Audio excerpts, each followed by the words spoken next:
Leaving the building is no easy step, even for those who left it a long time ago or who had become infrequent. It's not something they've chosen flippantly. Temporarily, we hope, we've left a habit that has held an irreplaceable amount of good. I'll speak for myself. I know who I'll see, what their greeting will entail. I know who'll make me laugh. I know who'll ask the tough questions. I used to believe I was flexible. I know who'll remind me that I'm not. I know whose voice I'll hear harmonizing and which little kid sounds will remind me of God's awesome creative power. I know who'll be ready to jump in when the unexpected kicks in. I know who can seamlessly manage a kid handoff. I know who I need to hug and whose hug I need. I know the smells, the industrial toilet flushes, the potluck spread, and the quiet that descends when it's all over.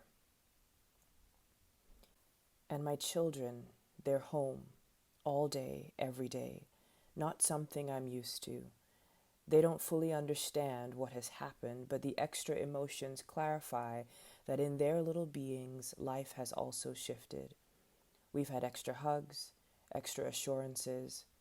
Today, nap time was a gong show. I quit trying. They did finally nap 2 hours later for a shorter amount of time after a walk in the surprisingly warm heat. We initially made it to the end of our short driveway when both girls required a hat. We turned around, got their hats, continued on, made a right turn, then a left, ended up in a shady spot upon request. Then the desire for water bottles kicked in. We returned home, got their water bottles, and returned to our spot in the shade. They sat for a few moments, then unanimously decided that it was time to return home. Just a few days ago, I was bursting with possibility. I'd sent a message to my church about how excited I was at the ministry opportunities before us, in spite of everything. I volunteered to help distribute food to public school kids and in the process met someone I'd only known on Facebook. We served together. We laughed together. Today, a friend asked how I'm doing. I wrote back, I'm at that point of, if I let myself feel, I'll cry, but I haven't found time to let it out. Am I afraid? I don't think so. I think I'm still a perfectionist trying to get everything just so. I keep forgetting to call a member who I've been meaning to call most of this week. It's too late in the day now. I keep forgetting to turn receipts into my church's treasurer. There's no peaceful spot in my house. I want to bake. I want to plant. I miss my gym and all the familiar faces.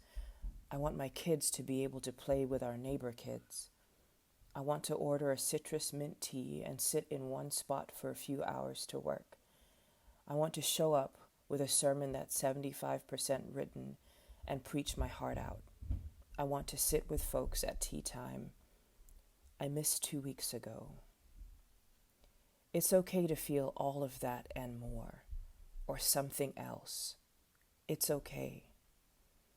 I didn't realize how important it was for me to write that down, that it's okay to feel all of that. I just felt my shoulders relax. Happy Sabbath.